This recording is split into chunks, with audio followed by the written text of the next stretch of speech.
இந்த சிவாஜி கிவாஜி எல்லாம் உங்க கால் தூசுக்கு கூட அவங்களா வர மாட்டாங்க.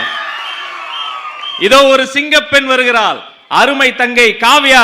கரவொலியோடு அவரை வரவேற்போம். வாமா.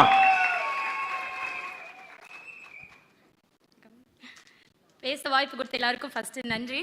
எல்லாருக்கும் வணக்கம். தமிழக வெற்றி கழக தலைவர் தளபதி அவர்களுக்கும் கழக பொதுச் செயலாளர் அவர்களுக்கும் நன்றி. இந்த அப்பாவோட ஆட்சி முடிய போறதுக்குள்ள பெண்கள் எல்லாரும் காணாம போயிடுவோம் போல.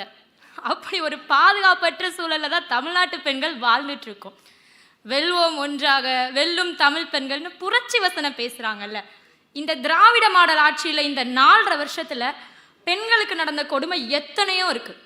கண்ணுக்கு தெரிஞ்ச சில விஷயங்களை பேசுவோமா? எல்லாருக்கும் தெரிஞ்சதுதான், தான் நண்பனை சந்திக்க போன பொது முக்கிய இடம் விமான நிலையத்துல பெண்களுக்கு பாலியல் தொந்தரவு கொடுக்குறாங்க. படிக்கிற வளாகம் அண்ணா பல்கலைக்கழகம் மாணவிக்கு பாலியல் தொந்தரவு கொடுக்குறாங்க. நந்தனம்ல கேன்டீன்ல வேலை பார்க்குற பொண்ணுக்கு கேன்டீன்குள்ளேயே பாலியல் வன்கொடுமை பண்றாங்க. சரி, தமிழ்நாட்டு பெண்களை தான் இவ்வளோ பாடுபடுத்துறாங்கன்னு பார்த்தா பிற மாநிலத்துல இருந்து பிழைக்க வந்த பெண்களை கூட விட்டு வைக்கிறது இல்லை. அங்கேயும் கைவரிசையை காட்டுறாங்க. அடையாறுல ஒரு பெண்ணை 4 பேர் சேர்ந்து பாலியல் வன்கொடுமை செஞ்சு கொலை பண்ணிட்டு போறாங்க. இது என்னன்னா தமிழ்நாட்டுக்கு வந்த சோதனைன்னு நம்ம எதிர்த்து கேட்டா கொலை, எதுக்கு எடுத்தாலும் ஊழல், ஏன்னு கேட்டா அரசியல். இதுதான் இப்ப தமிழ்நாட்டோட நிலைமை.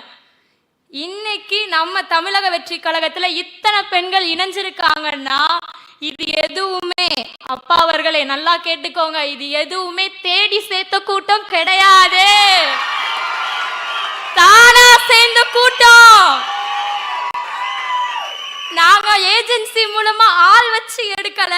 சந்தானம் சொல்லுவார்ல, சென்சார் இருக்கு, காசு கொடுத்து சேர்க்கல, தானா சேர்ந்திருக்கோம்.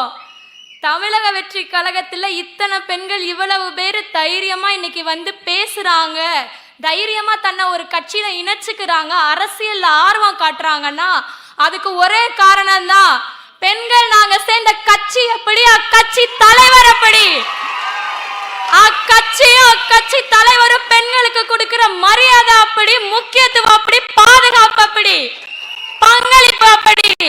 இன்னைக்கு இத்தனை ஆண்கள் ஈக்குவலா உட்கார்ந்து இருக்கோம், அதே சைடு திரும்பி பாருங்க, பெண்கள் ஈக்குவலா உட்கார்ந்து இருக்கோம்.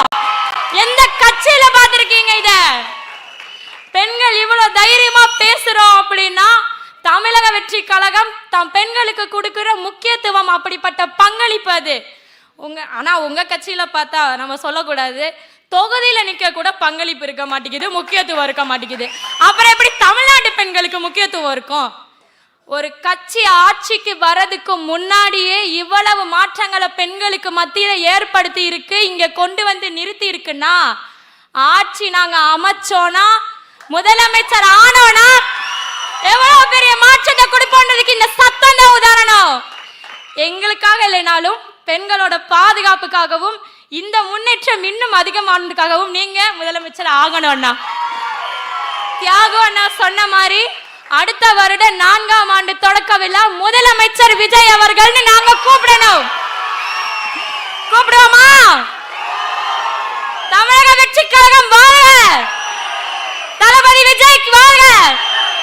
தேங்க்யூ. பேசணும். Thank you so much.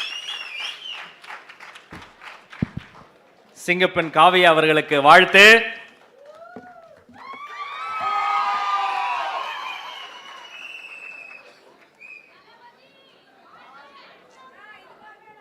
பேச்சுனா இப்படி நாகரிகமா இருக்கணும். இந்த